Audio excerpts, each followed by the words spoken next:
But first, new details on the Sherri Papini kidnapping investigation. The suspects concealed their faces in an attempt to hide their identities. How the sheriff says the suspects kidnapped the Shasta County mom while she was jogging. Tonight, there are still a lot of questions about Sherri Papini's kidnapping earlier this month and her discovery on Thanksgiving morning in Yolo County. Thanks for joining us. I'm Sam Shane. And I'm Christina Janes. CBS 13's Macy Jenkins with new information from the Shasta County Sheriff. Today, we get our first details about the two women investigators say are responsible for kidnapping Sherri Papini and holding her captive for 22 days. This comes 6 days after she was found alive on the side of the road near I-5 in Yolo County. Shasta County Sheriff Tom Bazenko says the two women are Hispanic and armed with a handgun. The younger of the two had long curly hair, a thick accent, pierced ears, and thin eyebrows. And the older one had straight black hair with some gray color and thick eyebrows. At this point, the description is limited and there is no sketch available of either suspect. But we're going to discuss that with the sketch artist to see if there's enough maybe to get at least the eye area of the suspects out. We do not know if she was a specific target or if this was a random abduction. Bazenko describes the interviews with Sherri as very intense for both her and the investigators. He says she's been both cooperative and courageous during the process. Bazenko would not elaborate on how Sherri ended up 150 miles away from home or where she was held during those 22 days. He did confirm one detail released by Sherri's husband on Tuesday. Sherri was in fact branded. Sheriff Bazenko says there were several items recovered in Yolo County. Shasta County investigators will be turning those over to the California Department of Justice. Macy, thank you. Now, if you want to see today's news conference or you're looking for more information on Sherri Papini's kidnapping, just go to our website, cbs13.com. We also have the full text of the news conference there. Or you can just watch the rest of this video. This case is not what it appears to be from that opening reel, but we're going to spend the rest of the video explaining that. As of March 2025, there have been new developments in this case, and we will get to those as well. But first, we need to start at the beginning because, as you know, sometimes I need to set up the stupid. And the more stupid there is, the more setup it might require. Right after my overly obnoxious trigger warning, roll the intro. My girl, don't lie to me. Tell me, where did you sleep last night? In the pines where the sun don't ever shine. I will shiver the whole night through. My girl, where will you go? I am going where the cold wind blows. In the pines, where the sun don't ever shine. Shiver. Oh, my girl, don't lie to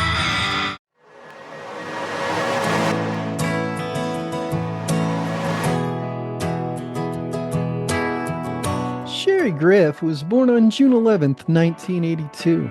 In 2009, the 27-year-old woman married Keith Papini and became Sherri Papini. We will refer to her by her maiden name in this video to avoid confusion between Keith and Sherri. Fast forward to 2016, Graeff and Papini have two children, a 4-year-old son Tyler and a 2-year-old daughter Violet. We will discuss them more later, but only as much as is absolutely necessary in order to explain this case. Papini is working at Best Buy. When he returns to their Redding, California home from work on November 2nd, he can't locate Graeff. The children are still at daycare, which is highly unusual. The Find My iPhone app locates her phone and earbuds about a mile from the home. Graeff is not with the items, but some of her hair is. So Papini places a 911 call. Let's hear some excerpts from that call right now. 911, what is your Yeah, I just got home from work, and my wife wasn't there, which is unusual, and my kids should have been there by now from, daycare. So I was like, oh, maybe she went on a walk. I couldn't find her, so I called the daycare to see what time she picked up the kids. The kids were never picked up. So I got freaked out, so I hit like the Find My iPhone app thing, and it said that it showed her phone like at the end of our driveway. We don't have really good service. Okay. Not the end of our driveway, but the end of our street. But just drove down there, and I saw her phone with her headphones because she started running again. And I found her phone, and it's got like hair ripped out of it, like in the headphones. So I'm like totally freaking out, thinking like somebody like grabbed her. When's the last time you heard from her? She sent me at 10:47 asking me if I was coming home from lunch from work. And I said, sorry, long day. And that was the last. I never spoke to her on the phone, never any other time. Okay, and what time are the kids supposed to be picked up? Way before 5:30. She usually goes at like 4:45. Okay. 4:30, 4:45. Okay, are you headed back to the house, or where are you at right now? I'm at the end of the driveway where I'm at the Old Oregon Trail and Sunrise where they meet, and that's right where I found her phone on the ground. She's telling me that something happened to me while I'm looking at it. Then there was hair like in the headphones. Like it got ripped off, like we grabbed. Yeah, no, I understand. Okay, I'm sorry. I know you're trying to keep me calm, obviously. Yeah. What kind of vehicle are you in? I'm in a black Kia Optima. The case immediately made the national news cycle. It got coverage on every major news outlet as Papini pleaded for the safe return of his wife and children's mother. Then, 22 days later, Graeff is found wandering in the desert with an unbelievable story of abduction and torture. In a you can't make this shit up moment, Graeff was found in Yolo County. 4 days later, Graeff provided a lengthy interview with police. Are you allowed? You can talk, right? Thank you to Crime Circus for providing the interview uncut. There is a link in the description. The tape on Graeff's nose is because her nose was broken while she was in captivity. The first thing that Graeff wants to talk about with investigators is... Let's talk about the Christmas present with Keith. I started wrapping a Christmas present for Keith, a little American flag pillow that Tyler and I picked out right before it closed. The day started off almost normal for Graeff. Tyler had woken from a bad dream and wanted his daddy, and then she took the children to daycare like any other morning. Then she returned home and started her normal daily routine as she waited for Papini to come home for lunch. She was waiting so hard that she texted him, and he told her he wouldn't be able to come home today. After cleaning for a while, Graeff donned her running clothes and started her normal run, waving to neighbors that are outside and just enjoying her day. In the middle of describing events leading up to her abduction, Graeff states, and that's another thing I'm scared about. I don't know you guys. I don't know if you're in my corner. I know my husband. I know my husband's in my corner, but... To police. Then she continues her story. She's running in the neighborhood and getting close to the couple's mailbox. I see a vehicle go past Sunrise Drive to maybe like the front two tires are past the actual street sign, and then it backs up. And I immediately have that feeling of, that was weird. It was a woman, and they back up. I know she was wearing a hat, but I can't see the color, and I can't see her clothes. I want to say it's maybe like a hay or something to get my attention. Once the car is next to Graeff, it stops. She takes out her left earbud to hear the woman in the car. The passenger in the car opens the door, and Graeff sees a small revolver. Graeff takes a defensive squatting position. At this point, the woman in the car... I can't remember if she said, we don't want to hurt you, we don't want to kill you. I can't remember exactly if it's, we don't want to something, we don't want to something, we don't want to something. And then I put my phone down. As soon as I put it down, I was so mad because I couldn't call my husband, and as soon as I put it down, and then I turned and I pulled my hair out because I ran away, and I didn't, and I should have, and I just... That's all When pressed for details about getting into the car, Graeff says, It wasn't what I saw, it was what I felt. I was very nauseous. After she was in the car, the assailants placed a pillowcase over her head. Graeff even remembers smelling the laundry detergent on it. The vehicle had begun moving again after the pillowcase was placed on her head and she was secured with zip ties. They were driving down windy roads. At some point, Graeff passed out. When she woke up, her wrists and hips hurt badly. Papini actually pointed out an inconsistency in Graeff's story while she was in the restroom. The front door was open, and she said 1 foot was on the ground, not 2. So police questioned Graeff about this, and she said, Yes, the door was open, and the body language was that she was getting out of the vehicle. But what I can't remember is, were her feet on the ground, or were they on What's the thing that cars have? Steps. Thank you. After this, police started asking for details about Graeff's captivity. She was given baggy sweats, her hands were zip-tied, and she was too dizzy to stand. Graeff eventually does manage to get out of those zip ties. The first day with the zip ties, getting out of them, because they were behind my back. So I pulled them, I did one of these moves. And that's what this scar right there is from, is the very beginning, when I got them off. And I bit them, because I couldn't, because Keith and I had even tried this move before, the whole, like power through it and bust it. And I tried that and was unsuccessful. and it cut right here. And I was like, I remember doing this with Keith. How the F do I get these off? And I tried that several times, and I tried the power, bust it down, and that's where it cut in right there. And then I was like, I can't bust through them, so then I just chewed it off, and I cut my lip right here, and then I busted them. You would expect that if a person was held captive in a home for 22 days, they would be able to provide a lot of details about that home, and Graeff does. I tried to hit her with something in the bathroom, and then the next time I went in the bathroom, everything was gone. The mirror was gone, the shower rack was gone, everything was gone. But it just was a standard, there was a crack in the tile. It was a light colored tile that was speckled. There was a crack in the tile. It was always hands on the wall. It was a really high pressured shower with just your standard cheapy shower head. I was never allowed to touch the nozzle in the beginning, that very first shower that I had hurt really bad because the burn was fresh and the water was running over it and there was other open wounds, and it just, when she doused me, I want to say it was like rubbing alcohol maybe, because it was that smell and that burning. I don't think it was peroxide, I think it was rubbing alcohol. But it was like a doused. Graeff was allowed to use a bathroom. She was even allowed to shower. That's where I feel like my parents have I think it's called a prefabricated house in Shingletown. Okay. And I feel like that's what it sounded like, and there was wood paneling. Like I could have busted right through the wood paneling. It was very thin, and the walls were thin. If I hadn't been on the cable and the chain, I could have just busted right through the wall. And you could hear, like if you put your head to the wall, because I did that often, you could hear very easily. And the insulation, it was freezing all the time. It was cold all the time. And there was a fireplace. I could smell the fireplace, and I could hear that creaky, when you move the handle to open the fireplace, it was that creaky. It sounded exactly like the fireplace. It's like a wood stove? Yeah, it sounded literally exactly like the wood burning stove I had as a kid in our old Main Street house in Chesapeake City. I could even smell when she put different kind of wood in the fireplace. The burn she referenced in that clip is a brand of the word Exodus she was given on her right shoulder. She only weighed 87 pounds. Graeff provided other details too. The cable, I could reach all the way to the bed. Couldn't reach the door. Couldn't reach the window. Couldn't reach the bed. There was at all times there was a bucket in the closet. That's what I used to go to the bathroom in. She was attached to a cable as a means of restraint while she was left alone in the home. The cable was fastened to a lag bolt in the ceiling in the closet where Graeff was confined at times, and also where the bucket she used as a toilet was kept.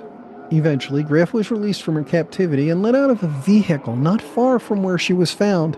Graeff stated the younger woman was the reason that she was released, and stated from the beginning that she did not want the younger woman to suffer any negative impacts because she believed that woman was the only reason she was alive. For nearly a year, the case lagged on with little to no forward movement. However, there was DNA recovered from the clothes Graeff was wearing when she was found that did not belong to her or Papini. Then in November of 2017, police decided to release more information to the public in the hopes of generating some leads.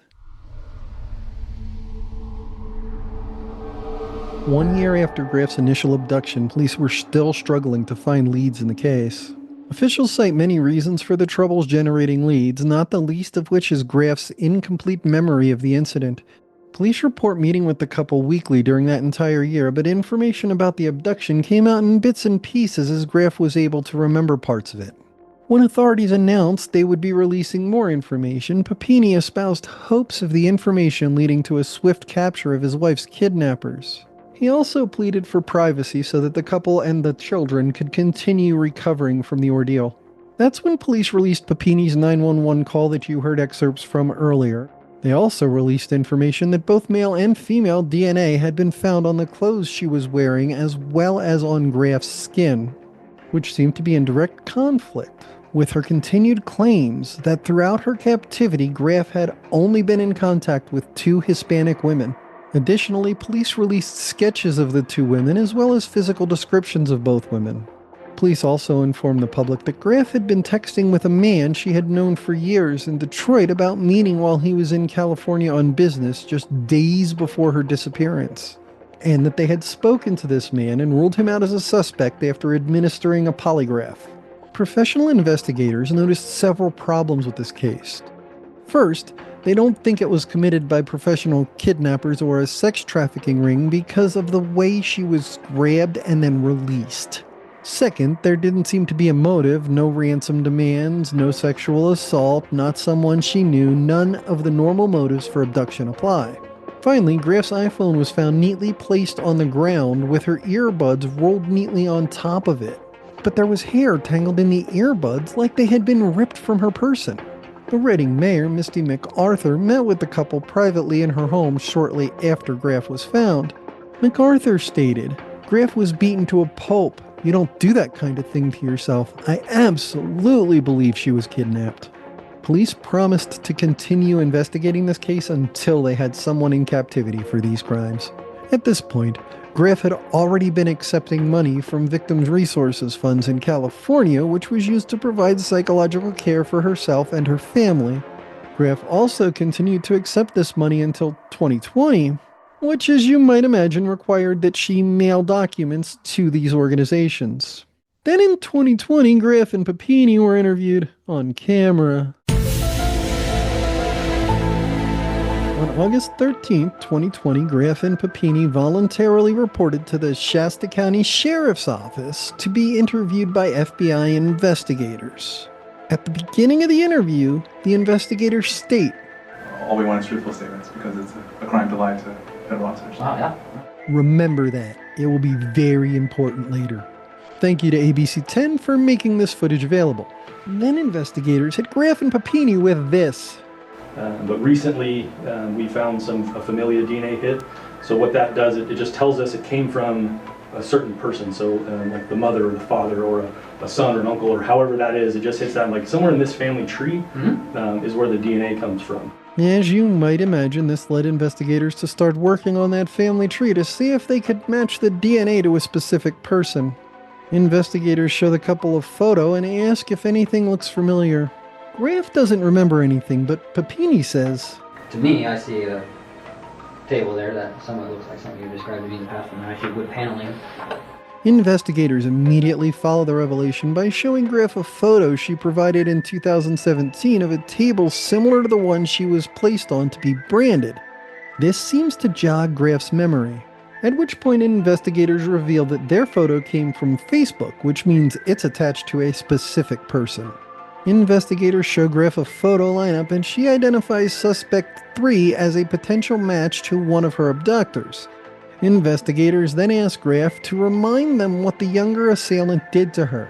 Graeff reiterates that the younger one was the nicer of the 2 and also the one who let her go.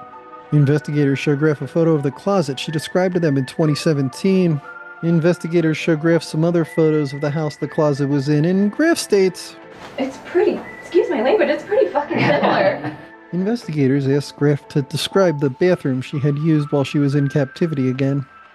Door, toilet, sink, tub. Is that what you mean? Yeah. You walk in the door, first there's a toilet. Yes. On the Right on which side? She's a It's been a while. world with just in general. I am. I don't know. But whatever, you walk in the door, on one left or right you have a toilet, then... I want to say it's on the left. I'm sorry. That's fine. I want to say toilet on the left. Okay, so maybe a toilet on the left. Okay, hold on. Toilet on the side. Toilet on the side, and then what's Toilet next? on the side. Sink, tub. Okay. And that's a unique thing about bathrooms. Yes. We'll Yep. agree with Hard that. to change Yeah. where Said that that sewer will go, day right? one. It takes some expense to do it. Yes. In response to seeing a photo of the bathroom in the home the other photos were from, Graeff responds, I mean, this doesn't look like the bathroom to me, but the order is, yes, this is the type of order, but this is not what it looked like. Eventually, investigators tell Graeff that these photos are in fact confirmed to be from the home she was in during the time she was missing. We found the house, we found who was involved, we talked to who was involved, we talked to family who knows that you were there, and talked to a couple people talked to one guy who did see you. Then investigators hit Graeff with this. Because the DNA came back, like I said, to a specific person.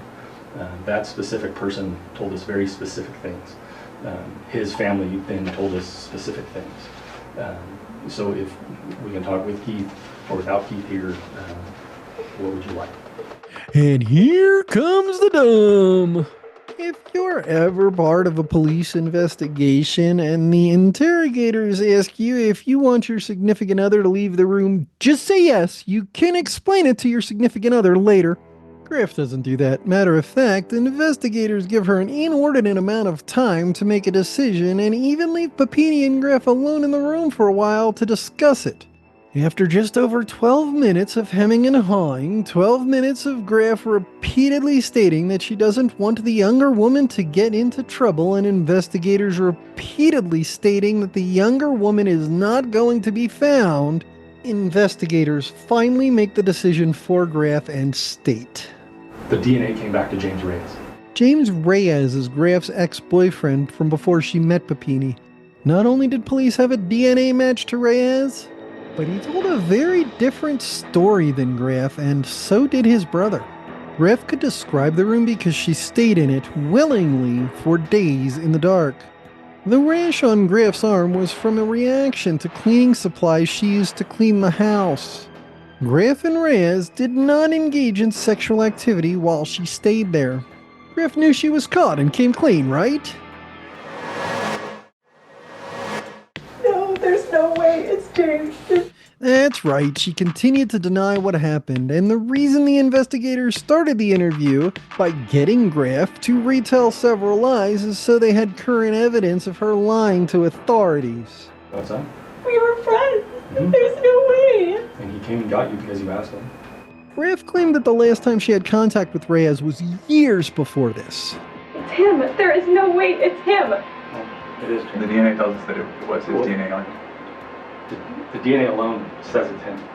And when we talked to him and confronted him with the DNA, He told us what happened. He 100% told us what happened. He gave us details that nobody else would know. And we can call him and we can all talk about it. But ultimately, can you look at me for a second? Ultimately, we put him on a polygraph like we did Keith. Keith was inconclusive, to be honest with you, on whether he was involved or not. But 100% James was telling the truth. The questions were, did Sherri ask you to come pick her up? He answered yes. That was the truth on a polygraph.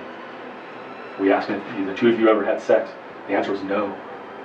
During 2016. During 2016, during the abduction, he said no. That was the truth. We asked him if you asked him to brand you. The answer was yes. He passed the polygraph on all of those questions. He took us to the stores where he bought the chain. We talked to the friend who rented the car.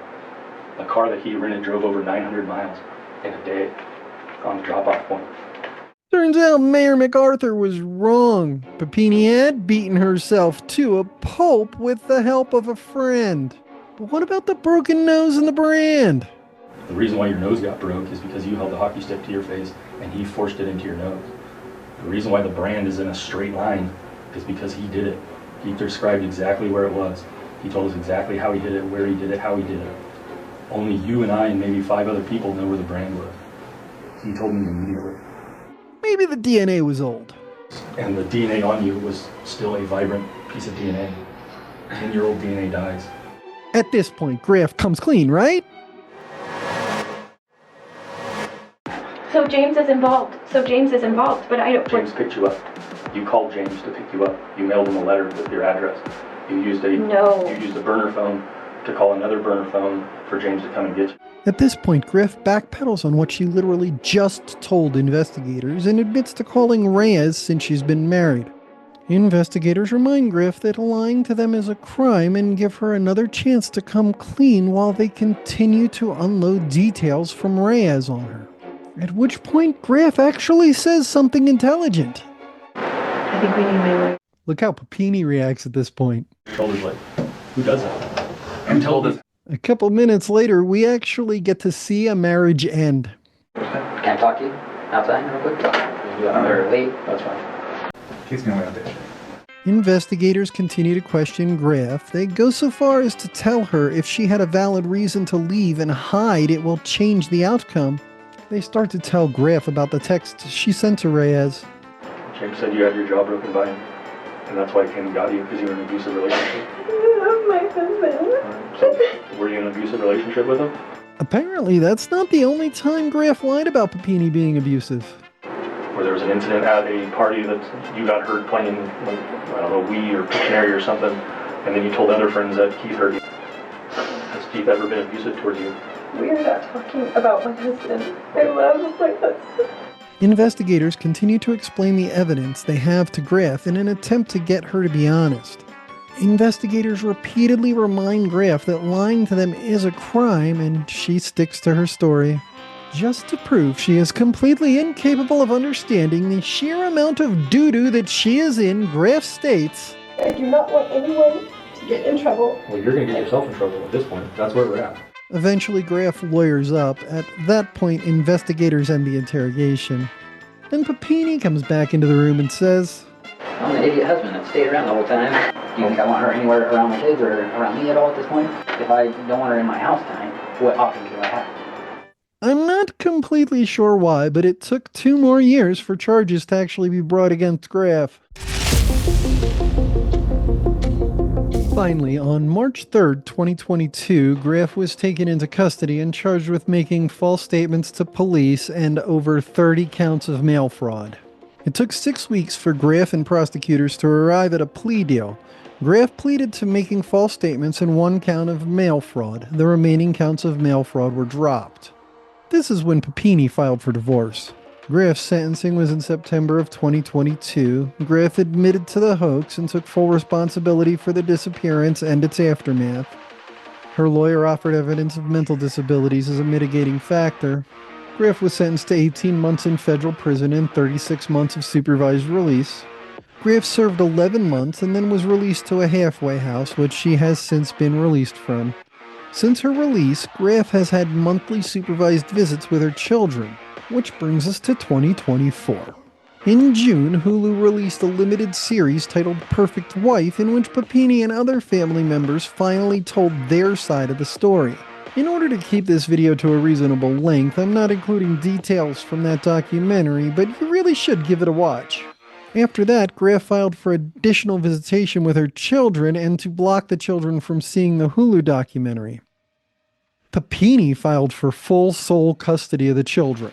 This was supposed to be resolved at a March 20th, 2025 hearing. However, at that hearing, it was continued until May of 2025. I don't think I'll do another full video on this after that, but I'll probably do a community post update, everyone. Please remember to subscribe so that you get notified about that post when I put it out. So where we are right now is that this crazy bitch is free and walking the streets. Her ex-husband has to allow his children to see this woman. This video is already getting long, so I'll keep this short. First, I do believe that Graeff has mental issues. Someone without mental issues simply does not do these kinds of things. Second, I do believe that Graeff's children should be protected from her in some way. I am reluctant to say that she should have no contact with them, as I think that the children should have some say in that. According to the US legal system, children are allowed to make some decisions regarding their custody once they reach the age of 13, which I'm pretty sure both of Graeff's children have reached by this point in time. This would be a good time to invoke those laws. However, I do believe that any visitation should be monitored in some way, and I do not believe that she should be the custodial parent. Now it's time for that little life lesson for aspiring criminals. Look, if you're committing crimes, maybe be smart enough to know when you're caught and just shut the fuck up. What do you think about all this? Let me know in a comment. Don't forget to like, share, and subscribe. Oh yeah, one more thing. Graeff doesn't like it when people report on this case. So, Graeff, here's to you. Now, I got a jam, so tag. You're it. In the middle of describing the events leading up to her abduction, Garrett, when pressed for details about getting into the good. Eventually, Graeff was released from her cage, which seemed to be in direct conflict with her continued claims that they had spoken to this man and ruled him out as a suspect after administering. Not only did at this point, Graeff backpedals on what she literally just told